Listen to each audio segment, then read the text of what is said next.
Basic company identity verification, risk assessment, and compliance info has been verified by freightvalidate.com.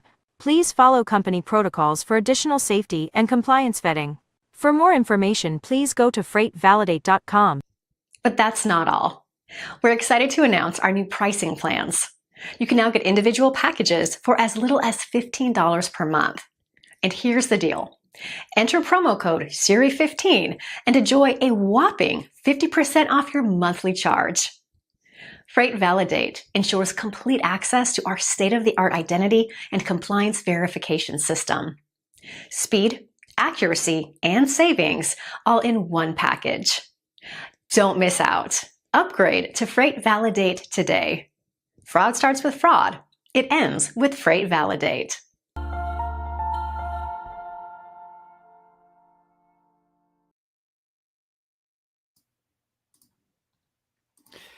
Yeah, he's a good guy, and it's a good product. I've seen it in work. Have you seen Freight Validate before? No. I have not personally seen it. I've heard all about it, but we have not looked at it yet. So probably should do that. Yeah, no, it's definitely a good product. Dale is a supporter of the Carrier Broker Summit, the last one in Tampa that we were at, and also Kansas City. So check out his website and see if it works for you. It's a really good product. So where do we leave off? Where we were talking about? I know you were talking about your father being a really big disciplinarian. I think we had this talk once before. Yeah, very intimidating, because I think that's part of it. And I think I mentioned too that, like, you know, I have a lot of women in my company as well, and I have a male that's running my company just like Nicole does. And John took women leadership coaching to better learn how to work with women. Women and men are so different that at the end of the day, I think we both bring different skill sets to the table in different ways. And it is about learning how to better work with each other, because we can all help each other get to that next level that we're trying to get to, instead of being afraid, you know, to ask those questions or to try to move up within the company. It's not going to always work. I'm not going to sit here and be like, hey, you know, you do these things and it's going to be this, you know, sunshine out there and it's all going to be great. But there's different things that people can do to really gain the confidence to learn and educate yourself on what you need to do to bring to the table to try and get in those roles. Yeah. And, you know, I wanted to go back to one thing about, you know, the justification with your sister when asking for a raise. Now, I'll just use myself as a male and what I did way back in the day. But when it came to accountability, when you got your review, I used to have a Excel page that I would write down everything that I worked on with the date, who I spoke to, what the project was, and I would have a plethora of actionable things that I did over the quarter. And then I would present that for justification cause when I wanted to get more than what they're willing to give to me, you know? And I think it's great for a woman to do the same thing, because you know what? It's a real shame that you have to justify every damn thing that you do in order to prove yourself worthy, right? And I think that's horrible, because a good leader is in the trenches with their troops, whether male or female, to see exactly what's going on. You know, there shouldn't be any favoritism, but we all know that does happen. Unfortunately, you know, there is business partnerships and then there's friendships, two entirely different things that should be separated and not be played out during the work day. It should be all business, and then after business, when everybody wants to relax, have a few cocktails, go out to dinner, whatever, that's fine. But you should, and I put a lot of emphasis on this, you should recognize a person for their contributions, their individual contributions. You know, don't sit in your office and do whatever you need to do. A good leader is always in the trenches, knowing exactly what everybody is doing, and especially with cross-training.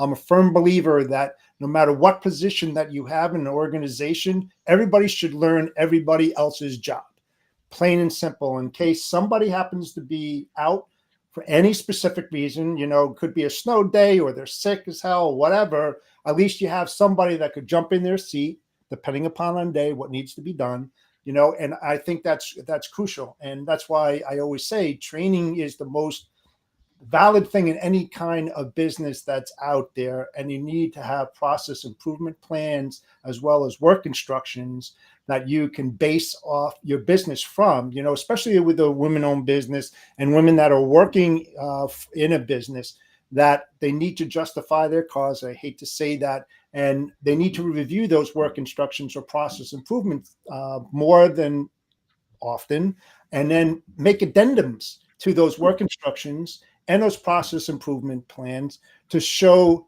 results driven off the original document that was created over a specific time. And that will bring confidence to them too. So like, absolutely. Right. If you like that spreadsheet, I was thinking about that because I had a friend, she didn't know how to really write her resume because she's like, I'm just in accounting. I'm like, girl, you do so much stuff. Like, let's break this down.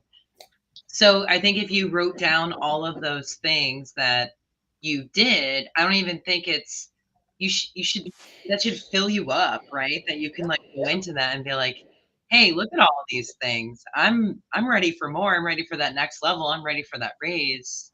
So that helps you with that. And it isn't even just validating yourself. It's like almost an internal little fire lights. Like, I'm worth it. Hell yes, I'm worth it. Yeah, exactly. And I think the other part of this too is like, I think what we're all doing out here, right? Talking about it, trying to lift other women up. And I've noticed, I'm sure you have too, Nicole, like the more we've done the LLC and like Jeff doing this and like out there talking about it, I feel like there are more and more men that are getting behind us. There's more women feeling confident to go out there and speak that maybe weren't speaking before. Everyone obviously started doing podcasts when COVID happened. And I think, again, that also kind of like, I think broke a barrier for some people that maybe wouldn't have done that. But I think the more and more we talk about it too, again, people learning from what we're talking about and helping them within their career path and asking for the things they wouldn't ask for, doing the things they didn't know to do. And knowing that we're out here doing it, right? You can do it too. Like, that's my biggest thing of all. Like, if I can do this, you can certainly do this. Right. You're not going to ask someone to do something that you haven't already done or experienced, right? Based on your knowledge. That, I mean, we talk about all these different things in logistics, but a lot of it comes from the history and the experience and knowledge that you gained over time. And you two will pass that along as well. When women reach out, they need that help, and all of a sudden they talk about a specific subject that you already went through that they need help with. And that's what we need, that support, that lift that we've been talking about, and I think in a lot of areas, and correct me if I'm wrong, but I don't think that women know how to ask for help, and they really should. There's nothing wrong with asking for help. I ask for help too. I've been in the business for 44 years. I don't know everything. I don't want to know everything. And anybody that says they're an expert is a liar, because if they're an expert, they know anything, and they don't have to read a book. They don't have to look at different nuances or nothing. You got to learn every single day in this business, or you're going to get left behind. Right. And I think that's what women are afraid of, that we need to get, to do away with. Ask those questions. Confront the male. My daughter confronts males all the time and tells them to go, that's the kind of thing that you have to have, unfortunately. If you have that strong confidence in yourself, like the male does, and you're not afraid of the outcome because you're right, then speak your mind. Let them have it. Or look at the company you're working at. If that's a constant, your culture is like that, leave. Right. And like when you interview, so if people interview, all right, I'm like, my brain has 50,000 things, so I have to slow it down. Mine too. But when you go on an interview, the way that you should be going into it is, yes, you're applying to get that job, but you should look at it as you are vetting this company too. You want to understand the culture, and do they embrace diverse voices? How do they do that? Like, have questions every single time. You'll hear like people will in an interview will go, do you have any questions? And a lot of candidates go, no. It's like, come in and ask those questions and go, how do you lift and embrace women? How do you do this? What is this like? What would this obstacle be like for me? And put it out there and make sure you're vetting the right company that actually has your back if you were to join 100%. it. I mean, 1,000%. And I've said this and preached this a lot. I said, what a great opportunity to interview the interviewer. Right. It's like, here's your chance. Is this company going to fulfill all my needs and will I be able to fulfill theirs? It's a two-way street. Just don't back off and just, listen and answer every question that he or she asks of you. Fire back. Ask those pertinent questions. You're talking about your career. Are they going to support you as a woman? And don't even be afraid to say, can I talk to another woman in your organization that's been here for 5 years?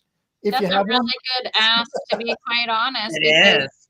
there's companies, and I'm not going to name any, but like that are very male dominated. Maybe have a few women, maybe one or two, to be quite honest. Some of them have those women reach out to me to talk to me to almost feel more comfortable. And I almost feel like, I mean, I think that's great for one, but for two, it's kind of like, obviously there's something missing there too, where maybe they're not feeling as comfortable, or there's something that they need to educate themselves on to make sure women feel comfortable coming into an environment like that. Mhm. Because there's so many positions and jobs for women to do in logistics, and every sector that you can think of.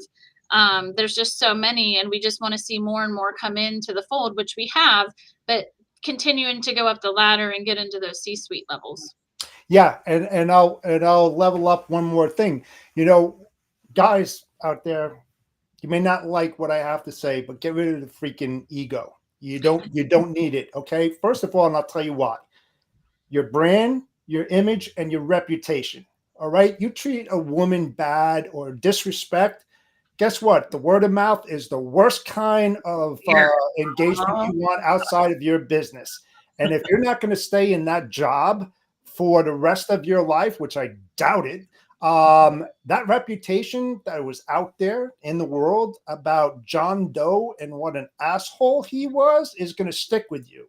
And then your brand, your company brand is going to be tarnished because the women out there that you're trying to get over are going to dish that brand. Your image is going to be destroyed. You don't want that as a male in this industry. All right. Women are powerful, they're educated. I hired a ton of them and promoted a ton of them. And most of my employees that work for me were 75% women, 25% male, because they did a better job. I'm sorry, I'll argue with anybody. They're more organized. Okay. But the thing is that you need to get that good reputation to support women across the board. It doesn't have to just be in logistics. It could be any vertical out there where you're either the manager or hiring manager. Get women in there. They can do so many good things.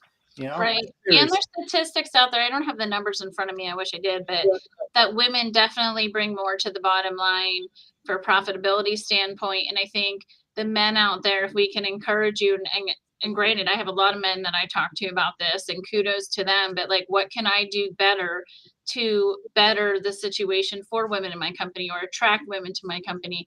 Like asking me those questions. And we need to have a lot more of that because we need everybody working on this together. Absolutely. That's how you move. That's how you move a business more towards profitability than anything else, is when you create that culture that is across the board where everybody is welcome when they walk through that front door and know that they are being treated as an equal. That does not happen out there still to this day. So And Nicole, again, leave those companies, people. Like, find another job. You're not going to win the battle. You could try. Yeah. But I'm sorry, Chris, I didn't mean to cut you no, off. and I was going to ask you, like, if you can talk a little bit more about too, like, what do you feel men could do better to help lift women within this industry in general, that maybe the ones that don't realize it or the ones that just need to be more involved? Like, what are some tips you can give them? Hmm. Well, I think they need to build their network too. I mean, I have a tendency to lean towards women in my network that I'm building, right? So I'm trying to balance that out too. I think they should have a like set goal. Like, I'm going to talk to 5 different women this month and get their insight on what is happening with them, what is happening in their workplace, what are the obstacles they're seeing. And then I said that whole sponsorship concept, right? So then you can take those obstacles that maybe you've heard happening, and you bring those back to your organization, ask people if they're experiencing those, and then find different people within your organization that you can sponsor, and be that person in the room when they're not. And I think people believe that you have to work at a big company to have a sponsor or a mentor within it. You don't. You can work at a company of, 10 people that has different levels of management. It doesn't matter what size you are, with that. I think you need to ask somebody, talk to them, and be like, and even ask, are you willing to sponsor me? I really want this promotion. And, I've gone to this person and this person, and I haven't seen anything happen from it. Would you be willing to sponsor me? And then men being more receptive to that, I think it's the awareness side of things too, because I think some of this stuff is so ingrained in our society that we think we're open to different cultures and different genders, and we're like, yeah, power on, I support that. But then these just cultural biases still live in our brains, right? And so it's really trying to open up ourselves to the ideas, like, how am I biased that I'm not even thinking about? And step outside of yourself and try to do those reflections from time to time, because it happens to me sometimes. Like, I will go and think of something, and then I'm like, duh, Nicole, that was the worst thought you could ever have. Think about that again. And so I think men, women, everyone has to challenge themselves on those cultural biases, that it's not your fault. It really isn't. It's like how you were brought up, or what your parents instilled, or the message that was delivered in your church, or whatever that was, or it's a commercial that you see on. We have so many things hitting us that we have to really look at how we feel about something and step outside of that and think about it, and be more intentional with what we're doing. Yes. So I just soapboxed you. I'm sorry. No, you got to hear with intention. Listen with intention to what is being said. And even though you've been around that stimulus that surrounds you with negativity that doesn't lift you up, just try to open up a little bit. Try to digest what's actually being said, because it could change your life and your career if you happen to run into that right person. Just listen with intent. Don't come to conclusions that here's another idiot telling me another far-fetched story that's not worth the weight in gold. No, listen carefully and ask pertinent questions that will help you to move forward. And one thing I want to add to this too is I had another person that I know in the industry reach out to me and say, hey, one of my customers reached out and he wanted to know what organizations or places I could send the women in my company to better understand, get involved. I had one of my own customers that was a male ask me the same thing. And again, I challenge every male out there to reach out to women in the industry like myself and Nicole and other women out there and ask the questions. What can you do to make it a better place at your company or the company you work at? Because to me, that's the first step, because at the end of the day, that's going to help you within your company and make it better all the way around, especially when they feel more comfortable. Absolutely. Oh yeah, definitely. Don't make it obvious that you're trying to treat a woman different than a male. Get out of that.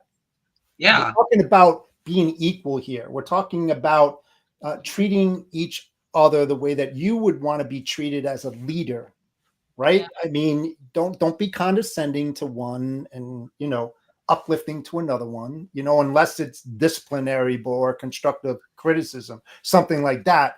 But don't make it obvious where people are going to talk or give you this really, wise ass look like, what? It's just no, just treat people with kindness. You'll get so much further with that.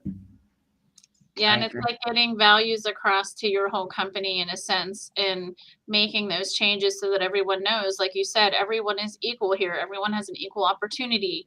and working towards that goal is just important. And I think when that comes from the top down, or even if you're in a company that needs to change, try to change it from the bottom up if possible. But, like Nicole said, when things don't change, then you need to move on and find a better company. But what we're trying to do is, it's not about who's better than the other. Let's all make it a better place for everyone at every company if we can. For Yes, sure. and make your company feel as a safe place. Whether you're male or female that walks through that door, you know that you're safe and you're going to be treated as an equal. That if you need to, be heard and you need to say something, you shouldn't be fearful of saying that. You should be able to express your feelings. A good leader has empathy, number one, and integrity, number two, that will help an individual grow within his or her company. Like I We said, listen with intent. we had we called it roundtable. So we have every month we have roundtable, and then we have our town hall in the quarter. Mm-hmm. So roundtable, it was known, and I'm the one who created the concept. And I would literally tell people, like, this is your safe space. So when you come to roundtable, you can express anything that you want, right? Yep. I also say, and I understand because there could be multiple people on a call on this roundtable. So I'm always like, if this is not the platform for you, please see your direct leader. And if that direct leader is what you're having an issue with conveying, go here, right? So it's letting people know really the chain of what they can do too if they have something that's pressing or bothering them, so that way they can get that off their chest, right? So they feel safe. Because you want to say every day you can come and knock on my door and like walk in here. Well, I'm busy a lot, right? So I want to say it's okay. Like, here's how you get to that safe place. So it's almost like when there's a fire, you have one of those crazy maps on your wall, and it says go out this way, right? Exactly. And With so all the arrow. yeah. And so with literally is saying, like, here is when you have a fire, this is how you get to where you can get, and have that sense to be heard. And I think we need to do that because everybody operates different. So they need to know that chain of what happens to do that. Absolutely. Absolutely. So closing statements, Christy, I'll give it to you. Yeah, I mean, again, I hope everyone has learned a lot here listening to all of us talk. I think one of the biggest takeaways is really having those conversations, reaching out to people that maybe you feel uncomfortable reaching out to, whether, myself, Jeff, Nicole, whoever, reach out and ask the questions. What can I do? This is my situation. And, just know that you have a voice. You have to find a way to gain that confidence so that you can continue to build upon that where you're at. And if it's not working there, then get the confidence to leave. I know many people I've talked to where I've given them that confidence that they needed. I need some of that myself at times too, but at the end of the day, I mean, it works and it's contagious. So, but yeah, that's what I'll leave y'all with today. Awesome. And Nicole, tell everybody about those podcasts that you guys are running and where they could find it and how can they participate? Yes. So it is Ladies Leadership Coalition. You'll see it sometimes as LLC. You can search Ladies Leadership Coalition in YouTube. You'll see that. It's in Spotify. It's on Apple Podcast. We also have a LinkedIn page. This is a non-funded, non-sponsored, just content that we're putting out. We don't get anything out of this. We're trying to just educate and empower people. So if you have ideas for shows or things you want to hear about, you can send myself or Christy or Sharon Sire a message. We'd be more than happy to dive into those topics. We did take a little break because it is really just 5 women that are running businesses. So we're back at it. I did my first interview today with Lisa Henshaw. She is the VP of HR for DAT. So that's going to come out on Friday. We're going to be doing a panel session here where you'll see all of us come together and talk about what's going on in the market. But hit me up. If you have something that you want to bring to light and need some insight on, let us know. We'd love to talk about it. And what day is that on? Is it every week? No. So we've been like, we're getting into the schedule again because, like I said, it's been holidays, New Year's, all this stuff. So now it's coming back on, and we will have some regular. How can I say this word? Regularity. There we go. Yeah. To it. So there will be an episode out this Friday with Lisa Henshaw. So those are our interview series where we talk to women and they tell us their obstacles on what they overcame to be in the roles they're in. They're very cool. And then, Christy, do you know what panels scheduled for? Yeah, it's in March. I think it's the second week of March. So just watch out for it. We'll be posting that out there as well. And like Nicole said too, anyone wants to come on that show, reach out. I have a couple people that I'm waiting to get on the schedule as well. And we want to be able to highlight, empower, educate. I think it's just extremely important, and just watch out for it. Yeah, we have some great past episodes they can listen to on Spotify or Apple for sure. Awesome. So I really appreciate Nicole coming on today to shed some light on this very important topic. I wouldn't be surprised if we'll ask her to come back on later on as we continue our efforts to bring some light to empowering women into logistics and into any industry, actually, because what happens in logistics happens in all other verticals. It's not just to logistics. So if you liked what you heard today, please subscribe, like, share. The Storytelling Chronicles is on every single Monday at 2:30 p.m. Eastern Standard Time. We have a really good guest next week. So be on the outlook, continue to follow us, and I hope everybody enjoys the rest of your week. Take care now. Thank you. Thank you. Take care, guys. See ya.